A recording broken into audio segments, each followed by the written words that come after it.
and Belgium white. Now, Tony Mazz on the Sports Hub. Connor Falefa, the tying run at third. Jaron Duran just got hit by a pitch. He's at first, 2 down. And now it's up to Ceddanne Rafaela, 280 with 4 home runs. And the first one from the righty. Swing, a little looper into right field. Coming on Martin. He will make the catch. And that's the ball game. 6-5 the final. So on an awful weather day, really matching the mood at Fenway, the Red Sox fall to a major league worst 8-17 at home. And any perceived momentum from that last road trip washed away in a 3-game sweep by Minnesota. Yeah, tough weekend here. You get swept by the Twins at home, coming back, trying to play better baseball here. Swung the bats better, especially in Game 1 and Game 3 here. But a couple guys you rely on, Slate and Whitlock, they come in middle innings and give up the leads. They haven't done that all year long. And you're left with waiting for the Braves after getting swept here by the Twins. But when the Red Sox came out of Kansas City after winning 3 in a row, I thought, okay, who knows? You never know. This kind of stuff can turn. You get a little wind at your back. Maybe you play a little bit better, and all of a sudden you're in good shape. Who the hell knows? Get your act together. I mean, maybe maybe there's an opportunity there, and you can sneak your way into the playoffs, sneak your way into contention. All kinds of possibilities. That's sort of the logic. The point being is this: when you are a fan of a team, and I'll say this generally, broadly, when you are a fan of a baseball team, you look for any little heartbeat you can get.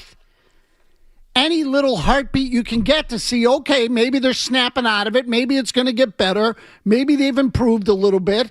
There are all kinds of possibilities. So with the Red Sox, if you were one of those people, I get it. I'm not going to mock you for that.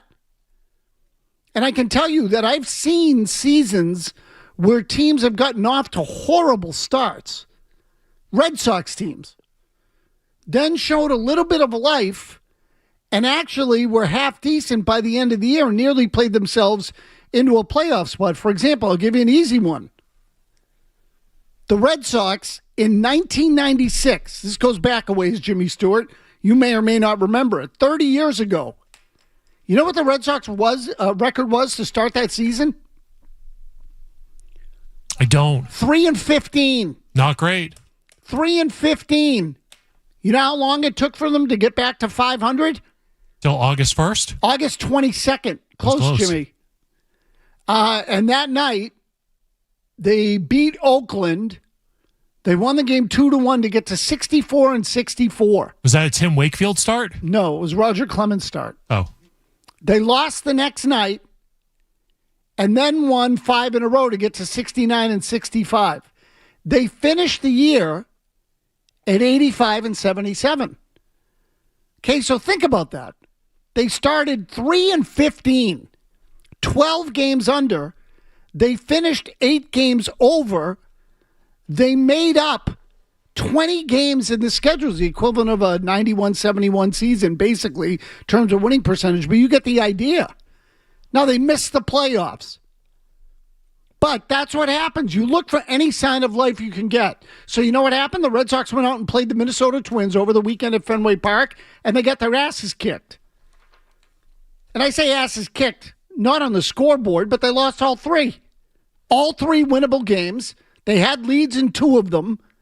They scored 6 runs on Friday night, including 4 in the first inning, and they lost them all. So now the Red Sox are who they are. They don't have power, but they can pitch. They play defense reasonably well, pretty well. I don't think they're as good as some of the numbers suggest, but they're not a horrible defensive team anymore. They're not. They just can't hit. And so, I look at all this with the Red Sox right now, and it leads me to a broad and general question. I've had a lot of those today, Stu. Broad and general questions. It's redundant in and of itself. But my question is, to those of you out there who are still paying attention in some capacity, do you think the Red Sox can win games without hitting home runs? Do you think they can do it? And really, in a more general sense, do you think any team can do it? In other words, are home runs a prerequisite for winning in Major League Baseball in this day and age? Do you have to hit home runs to win? Stu, you got an opinion on that? Of course, I always have an opinion on something. But I would say no. Teams in baseball can win championships and can win at high levels without relying solely on the home run.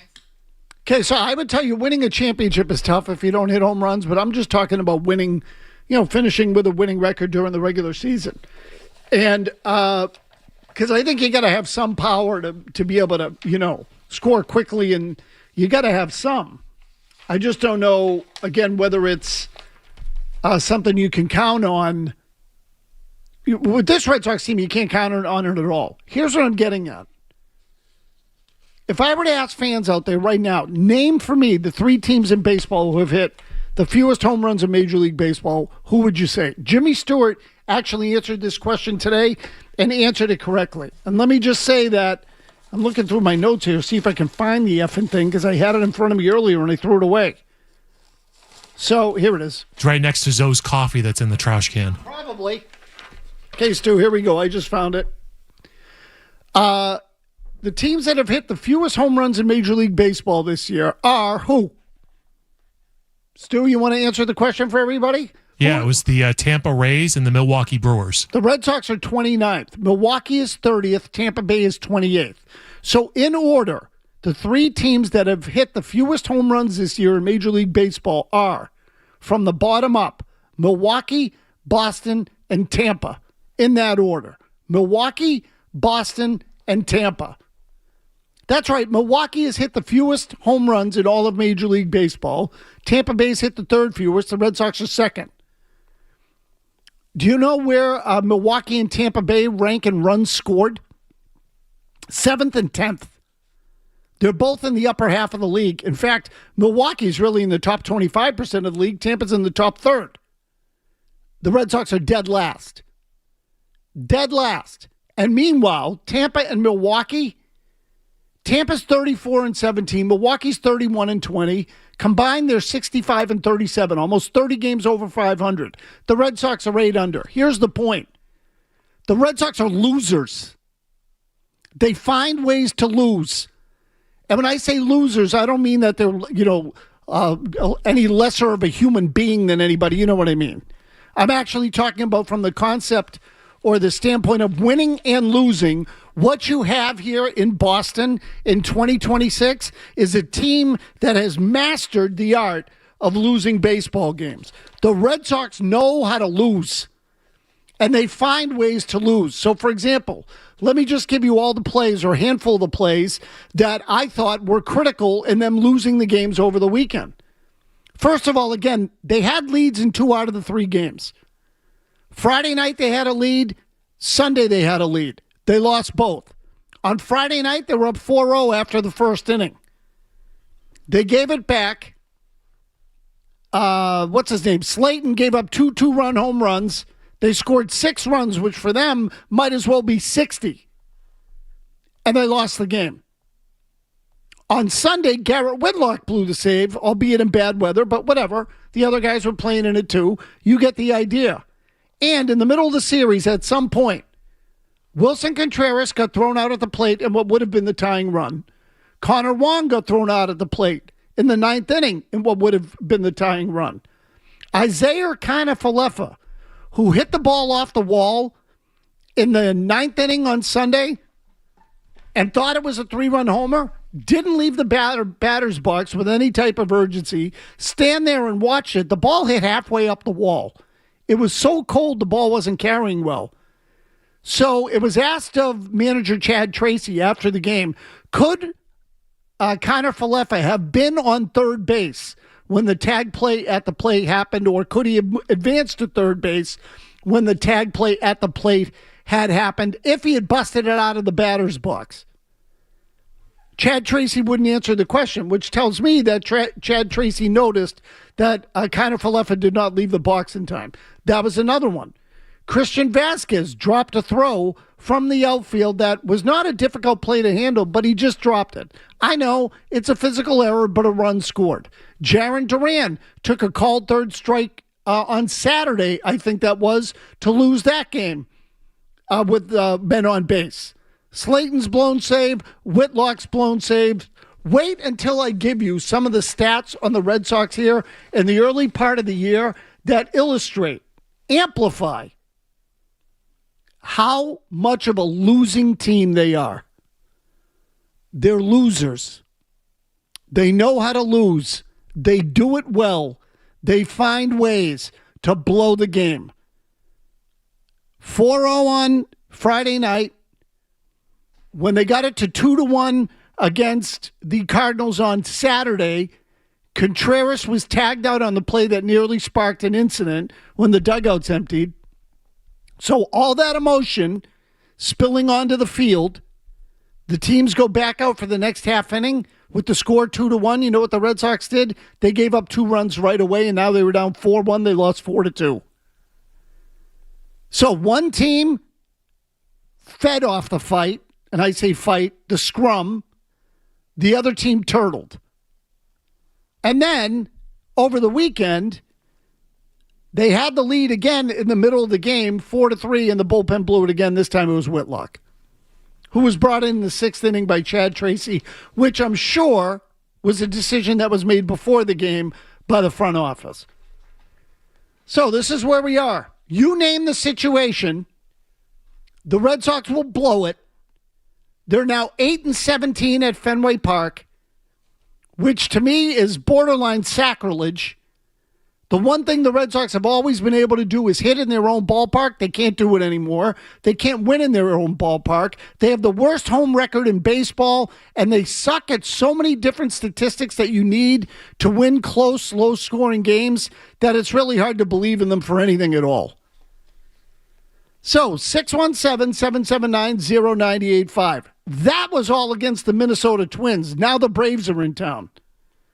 Wait until I tell you how badly the Red Sox have blown close games this season. Wait till I give you some of these numbers. Those are next, and the Braves are in town coming up on the Baseball Hour. The Baseball Hour. Memorial Day weekend is about to go down at Bell.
decided by less than or 2 runs or fewer, 2 or 1 run at home.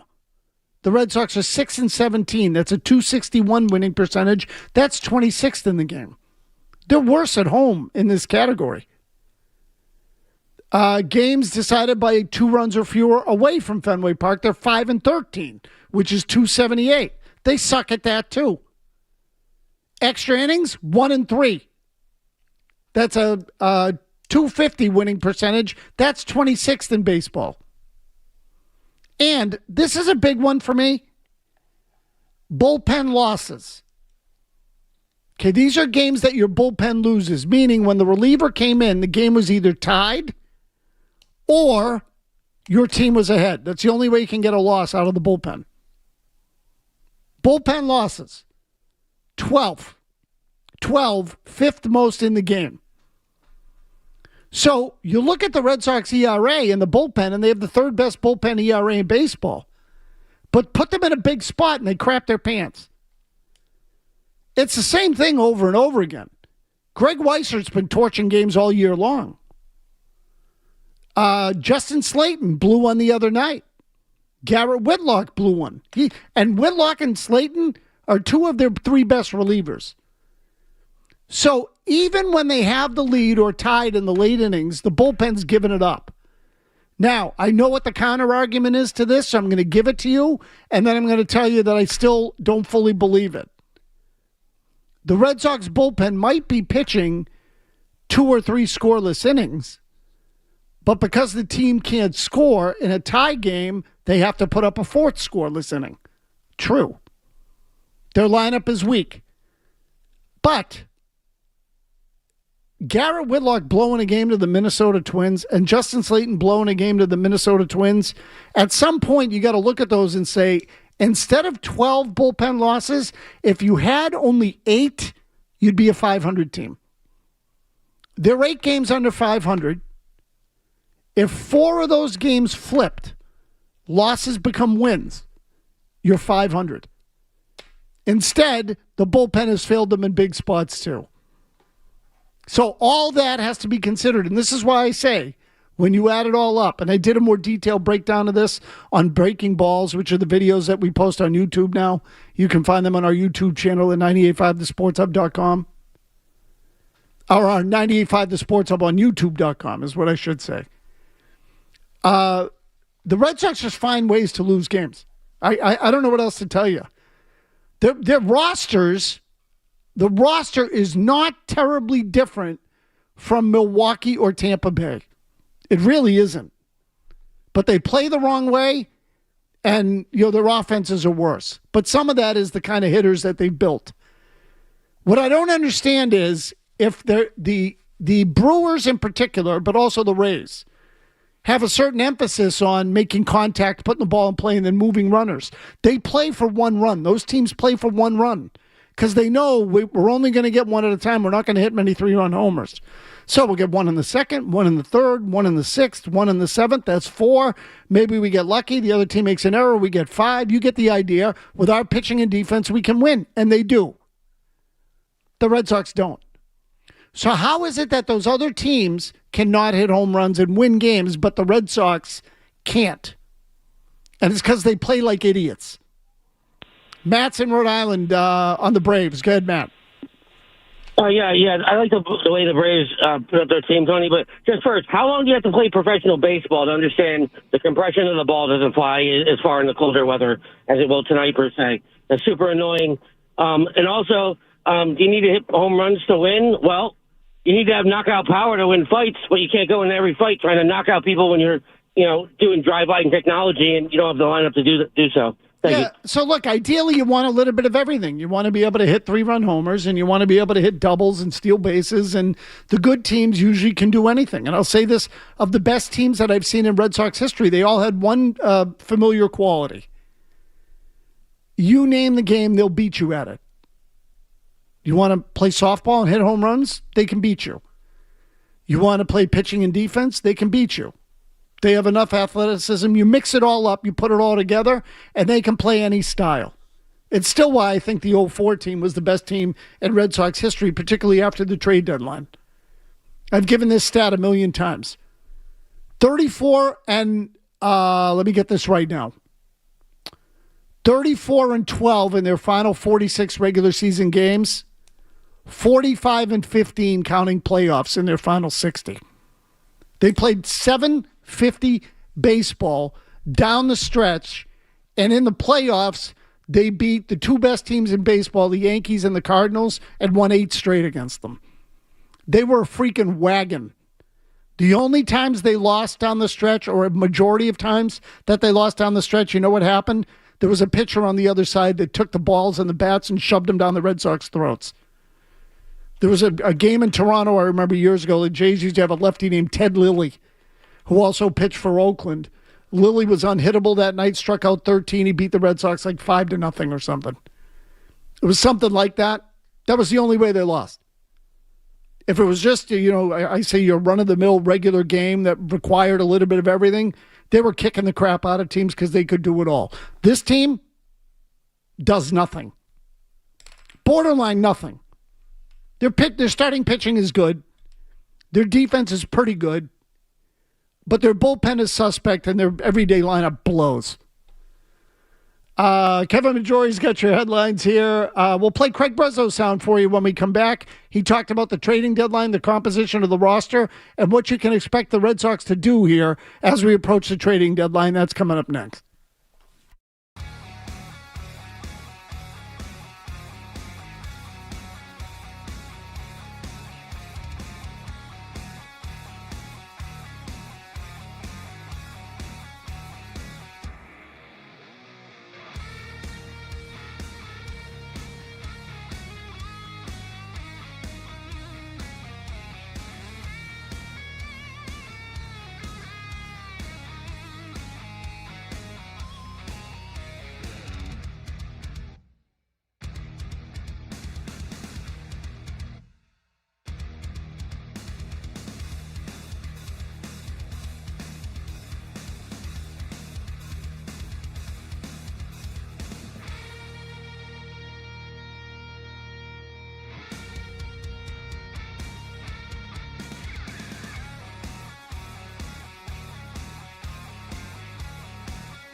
Tom Karen of Nesson.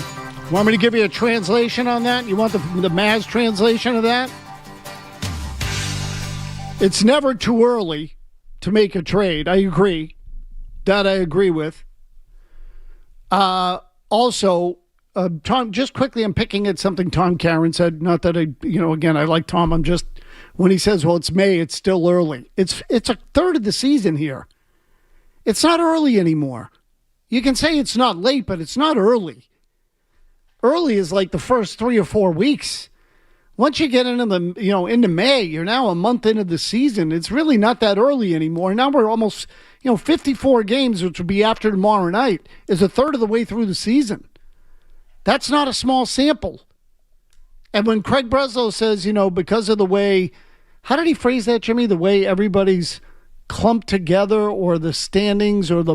Well, I don't think there's such a thing as too early, in that if there are opportunities to make this team better, we want to be aggressive in pursuing those. But I think the reality is, given just kind of the overall compressed standings of the league. Compressed standings. You want me to give you the translation on compressed standings? No one talks like that. Okay, compressed standings, everybody sucks. I agree, Jimmy. Nobody talks like that. Like at the end of it, he says transact. Like nobody talks like that. Talk to us like we're actually people. It's corporate America now. It's what baseball is. Run by corporate people. It's all about corporate. Nobody sits there and says, well, we're third way through the season, and given how tight the standings are because none of us are playing especially well. And I'll tell you, even that's not, the baseball person would say, everybody kind of sucks. I mean, that's what it is. The league sucks. So he says it's tough to transact. Translation, it's tough to make a move because we all suck. And nobody really feels convicted or has conviction either way. It's also tough to transact when you kind of blow at making trades and you need help from your assistant GMs and people around you to actually make trades. So there's some of that too, although in some ways we could look at it and say, you know what? The couple of deals he made during the offseason were actually pretty good. Sonny Gray's been all right. Wilson Contreras has been all right. They've been better than all right. But those are two teams that paid you to take their players. That's true. But you still got them. How's that Durbin trade working for you? Okay, so there's that, which actually, Jimmy, might tee up one of our phone calls very well here. Eric's in Texas. Eric, what do you got? That's what I do. Yeah, hey, thanks. Real briefly, I'll try to be brief. That whole statement by Breslow is exactly why I don't trust him to make any of our trades. That he should not be in charge of the car that he was given for his 16th birthday. Now, my concern is in 2011, we cratered. We didn't really crater, but we fell apart, and we hired Bobby Valentin. But that team had talent, okay? And they got rid of Valentin, and then next year what happened? We win a World Series. If we don't watch out, we're going to crater, and we're going to have so many holes we have to fill. We're going to be in this position for 2 to 3 years if we allow him. Your other gentleman was correct. The Cardinals traded us Contreras and Gray because they didn't think they were going to be any good, and now they're good. They probably wish they had one or both of them back this year, but they got them off the books because they thought we're not going to be any good, so let's just get rid of them. Okay, he cannot make a good trade. He can't. The Garrett Crochet thing, it fell in his lap. Yeah, Eric, I'm going to stop you there because, again, when we say he can't make a good trade, the Gray deal looks like a good deal. The Contreras deal looks like a good deal. And I'm not telling you that I think that Craig Breslow's good, but that just because he's a suck GM in your mind doesn't mean that every trade he makes sucks. And I agree with you on Crochet. I mean, I think he got help on that one. I think he's in over his skis. What the Gray deal and the Contreras deal were safe deals. He didn't give up an elite prospect. He got established major leaguers back. Now, I don't think he got superstar major leaguers, but he got established major leaguers. Wilson Contreras is a good big league player. Sonny Gray is a good big league pitcher. That doesn't mean they're great or they can alter the course of a franchise. The Red Sox needed high-end, front-end talent in the rotation and in the middle of the lineup in the offseason. They needed a number 2 starter, and they needed a middle-of-the-order bat. They got neither. And you can tell me all you want if you think Sonny Gray's a number 2 starter. I don't. And I don't think Wilson Contreras is a number 3 or 4 hitter. I might give you, and again, I'm speaking in conventional lineup terms. He might be a number 5 hitter if your other two are really good. So you give me a Roman Anthony hitting like he hit last year and a lefty or a righty, take your pick, to drop in that is comparable to Roman Anthony when he plays like he did a year ago. You might be able to get away with Contreras as a number 5 hitter. But he's no superstar. My thing with Breslow is I think he's kind of gutless. I think he just wants to make simple, safe moves that will save in payroll, like the ones with the Cardinals, and those are okay if you have superstars. The Red Sox are relying on their farm system to develop the superstars. So far, Anthony's been brittle. Tristan Casas has never panned out. Jarren Duran's going backwards. Marcelo Meyer's not getting any better. He's probably getting worse. Rafaela's not a superstar. How many other guys do we have to talk about? Bayo? So again, they relied on their farm system to deliver some serious artillery to their lineup and their staff. They're not getting it. Mark's in Washington. Mark, what do you got? Hey, yeah, Tony, to touch on your thing about the home runs and if that's what you need to win, do the Brewers and Rays, did you happen to see where they ranked in runners in scoring position and like how they were hitting there? Because I know you've posted the numbers about the Sox. And also one other thing, the disparity in the American League to the National League in terms of the wild card, do you think it has something to do with how I looked this up, the National League so far in interleague play is like 137 to 100 over the American League, and if that is playing into it, I feel like that will eventually lead to some teams just running away. Okay, so Mark, say that last one again, that the NL is better than the AL this year. Is that what you said? Well, yeah, I was just curious. I know yesterday McCarthy and Perillo were talking about it, and they were trying to find an answer, and I looked into it, and the National League is like 137 to 100, and this was as of last week, so I don't know if that's changed, but that's like 37 games, so I don't know if that has something to do with it. Yeah, so look, the National League's a better league, and I'm not surprised to hear the interleague numbers are in favor of the National League. I still don't think, if the Red Sox can't beat teams like the Twins, it doesn't matter. So look, you're going to play the majority of your games in the American League. That's a given. And that's probably what's keeping the Red Sox in it at the moment. Maybe that's what you're getting at. As for the runners in scoring position, I'll just tell you, Tampa Bay's 3rd, Milwaukee's 4th. The Red Sox are 21st. So again, but I would put this under the umbrella of they built their teams a certain way. So again, for example, what they did was to build a roster of guys who could make contact and hit for average instead of guys who can't make contact and strike out a lot. And that's another thing, too, is usually in baseball, the oldest trade-off in the game, the power hitters typically strike out more. They're bigger guys with bigger strike zones, for one. Many of them have longer swings. Just all of it is less contact. The Red Sox have guys who don't hit home runs who strike out a fair amount and don't hit for average when they do make contact. Try winning with that. You get what you got here. Suck ball. Matt's in South Boston. Matt, what do you got? Yeah, I think we're giving too much credit to the philosophy of what Breslow has done and to the Red Sox. And, trying to compare them to the Brewers or the Rays, they don't have a coherent philosophy. You mentioned, build a good rotation in the bullpen, which has sucked. And with guys that make contact, they don't make contact. Like Chad Durbin hits 170, right? Like Trevor Story's hitting 200, maybe. They're not making contact. They don't have a philosophy. They don't attempt to make sacrifice bunts, which if that's your philosophy, if you're playing small ball, okay, you can do that if you have the players and you have the process. I agree. They do not. And they do not stick to that process either. I agree. So they're in no man's land, not where the Brewers are or not where the Rays are. They're where the Giants are or the Twins are, or maybe the Indians at best, right? And the White Sox. And we look down upon those teams like they're terrible. Guess what?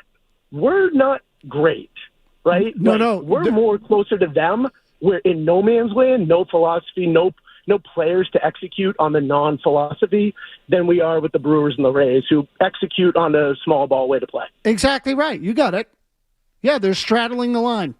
Absolutely. 1 foot in, 1 foot out. I totally agree. My only point in comparing them to those other two teams is that those teams don't hit home runs, but they win. They win. So, and this is what the Red Sox are striving for. I understand that. They just happen to suck at it. And I also think and maybe this gets to the core of the issue, their ability to evaluate their own players stinks.